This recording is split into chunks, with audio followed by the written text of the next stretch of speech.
So, Assalamu alaikum and very good afternoon, respected chairpersons and distinguished audience.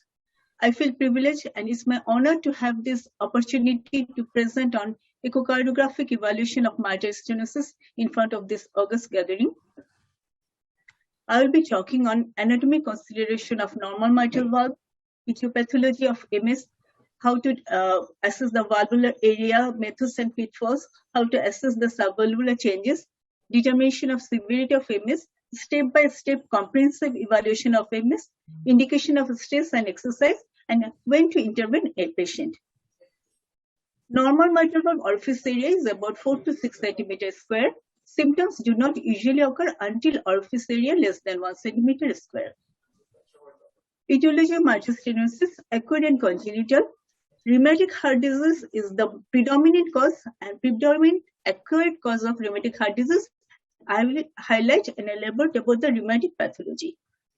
About the congenital mitral stenosis, supravalve mitral ring and the parachute mitral valve are the common, and at the end of my lecture, I will only highlight these two types of congenital MS. About rheumatic pathology, commissural fusion is the hallmark. There is leaflet thickening, caudal shortening and fusion, superimposed calcification, and annular calcification occurs at the last stage. On the other hand, degenerative MS, rarely leaflet thickening, calcification starts at the base of the leaflet. What we find in 2D echo in parasternal long axis view, valve domes in diastole due to commissural fusion, leaflet thickening beginning at the edges of the leaflet produces significant narrowing of orifice, fibrosis, thickening, and shortening of chordae are common. Calcification may also progressively involve chordae. Here is an example of parasternal long axis. You can see that the anterior mitral leaflet domes in diastole, and both leaflets are thickened, and there is narrowing of the orifice, and left atrium is enlarged. In short axis, you can see that both anterolateral and the posterior medial commissure is fused, and this is just fish mouth appearance, elliptical orifice. And this is apical fortune view showing the thickened leaflets, and the chordae are also thickened. What are the other 2D features? There is dilated left atrium, LA and LA appendage thrombus, paradoxical septal motion due to RV volume and pressure voltage, and there may dilated RV and RA. Here showing the dilated LA, RA, and RV. LA thrombus may be present in case of patient of MS. Need to recognize the normal septation tissue between appendage lobes, not as protruding thrombus. Here you can see the transesophageal echocardiography showing the LA appendage, and these are the pectinated muscle. So should care that not to mistake as protruding thrombus. Here is the actual LA appendage showing the thrombus inside LA appendage. Here transthoracic echo showing LA and LA appendage full of thrombus. Here another view showing LA thrombus. And here is a ball thrombus and spontaneous echo contrast within dilated LA. In case of patient of MS, LV and RV systolic function should be evaluated. At LV and RV systolic function may be impaired due to AF with first ventricular rate. Usually, cavity division and systolic function are found within normal limit. For assessment of severity, M-mode, 2D echo, and Doppler are required. What we find in M mode, anterior motion of the posterior leaflet in diastole, decreased rate of diastolic closing of anterior mitral leaflet, loss of A wave in case of atrial fibrillation, maintenance of fixed relation of two leaflets throughout diastole, thickening and calcification of mitral valve, and enlargement of the left atrium. Here on the left, the normal mitral valve, AMA like M-shaped, and the posterior mitral leaflet like W-shaped. And here, a case of MS, we can see that EF slope is decreased, the AML is flat, and there is anterior motion of the posterior leaflet, and there is fixed relation between AML and the PML. 2D echo mitral valve orifice area should be measured by planimetry. For evaluation of severity of MS, the most useful descriptor is the mitral valve orifice area. The narrowest crossing area at the leaflet tips. It is important that the scan start apically, slowly moving the image plane toward the mitral valve to identify the smallest orifice. With a low overall gain setting, the inner edge of the black and white interface should be traced. Best correlation with anatomic area, scanning method to avoid overestimation. Mitral valve area measured at reflectives in a plane perpendicular to mitral orifice. It is elliptical in shape. Direct measure of mitral orifice even after PTMC, open commission should be measured. Doppler include evaluation of color Doppler flow characteristic, mean and peak transmitral pressure gradient, Doppler pressure half time, pulmonary arterial pressure, and coexisting mitral flow.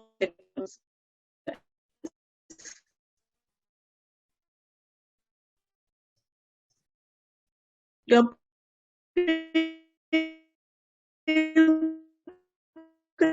can be used to determine the ventricular transvalvular gradient. It is the single most factor in determining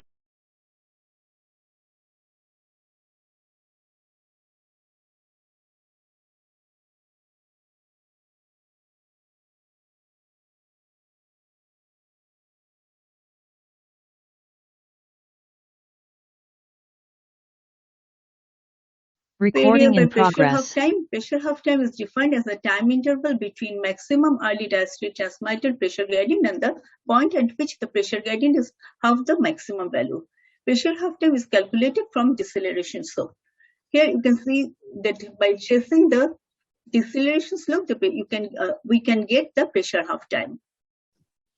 When pressure half time is more than 220 milliseconds, it is severe. If pressure half time is less than 220, considered other method to assess severity. These are not applied for routine clinical practice, so I will skip this slide because of time constraint. So for classification of mitral stenosis severity, India and Bangladesh follow the 2008 guideline. So in this guideline, valve area, when it is less than 1 centimeter square, it is considered severe. When it is 1 to 1.5, it is moderate. And when it's less than more than 1.5, it is considered as mild. And what are the supporting findings? Just when mean gradient is more than 10 millimeter mercury, it is severe. 5 to 10 is moderate, and less than 5 is severe. PSP, more than 50 severe, 30 to 50 moderate, and less than 30 is mild. And 2020 AHA and ASA, they stages the mitral stenosis. Stage A is at risk of MS, mitral valve doming during diastole, normal transmitral flow velocity, there is no hemodynamic consonance and no symptom. Progressive MS usually mild to moderate. Here, the mitral just pneumatic valve changes with commissural fusion and diastolic doming, and area is more than 1.5 centimeter square. PHT is less than 150 millisecond, and there is no hemodynamic consequence. Asymptomatic severe MS. The rheumatic valve pathology and planimeter mitral valve area equal to less than 1.5 centimeter square, and pressure half time equal to or more than 150 millisecond, because there is no symptom and there is LA enlargement, and PSP is more than 50 millimeter. Severe symptomatic MS, morphology, anatomy, and hemodynamic are the same as asymptomatic. Only the difference that there is presence of symptom. What are the symptom? There is exertional dyspnea and low effort tolerance. So severity, mild, moderate, severe, and stages: A at risk, B progressive, severe, symptomatic severe, and asymptomatic severe. So when stress echocardiography is needed to unmask symptoms, when there is a discrepancy between resting Doppler and clinical findings. What are the stress? We can do semi-supine echocardiography exercise. Now, preferred to post-exercise echocardiography. It allows monitoring gradient and pulmonary pressure in each step with increasing workload. Mean mitral gradient and PSP to be assessed during exercise. Mean gradient more than 15 millimeter mercury with exercise is considered severe. A PSP more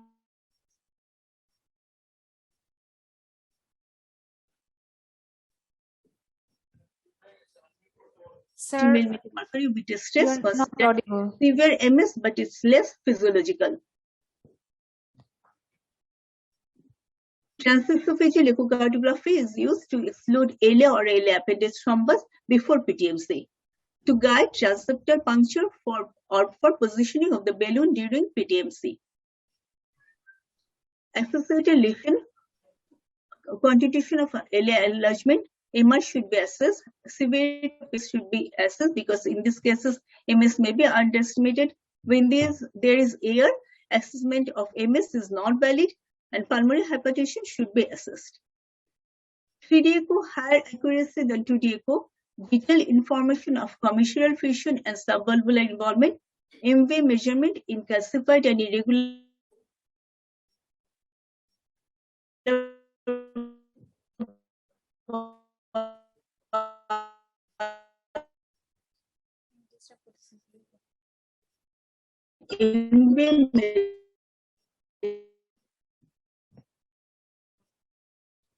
after long-term rate varies according to valve morphology and follow 1 minute left. the time period. Echo should be done to determine pliability. Pardon? Can you can't hear me? Left. 1 minute left. Okay. And Wilkins score is needed to see the suitability of my PTMC. So Wilkins score is the most widely used echo score and gives a rough guide to the valve morphology for PTMC. Wilkins score is comprised of valve anterior mitral leaflet mobility, valve thickening, caudal involvement, and calcification. Because of time constraint, I will not go detail into Wilkins score. Usually, you can see that from mobility to calcification, there are 4 ratings, so grade range from 4 to 16. And in general, patient with a score of less than 8 to 9 with no commissural calcification, less than moderate MR have the best outcome from PTMC. So limitation, commissural involvement is not included, limited inability to differentiate fibrosis, doesn't account for uneven distribution and frequent underestimation of subvalvular disease. So contraindication of PTMC when MV is more than 1.5 centimeter, when there is LA thrombus, more than mild MR, severe bicommissural calcification, absence of commissural fusion, concomitant otherwise or CAD. Role of echo, guide the procedure, guide the transeptal puncture, detection of actual ventricular performance, acute mitral regurgitation, valve disruption. Evaluation of short and long-term results. For congenital MS, I will only highlight the supravalve membrane. That is it is shelf-like partial or complete ring composed of connective tissue located immediately above the mitral valve. You can see the schematic presentation of supramitral valve. Here is the presence of supramitral valve. This is the supramitral valve membrane. And parachute mitral valve already presented by Santosh Kumar Shaha, so I will not go to detail. Parachute long view, 1 papillary muscle, cordia is inserted into single papillary muscle. Subcostal view, you can see that the cordia is inserted into single papillary muscle, and the color flow and the Doppler are the same pattern. So in summary, so for MS, you should write the etiology of valve disease, severity of MS, concomitant other valve lesion, size of the LA, PSP, LV, and RV systolic function, thrombus in LA, whether present or not, and comment on suitability of PTMC if needed. So thank you all for your patient hearing.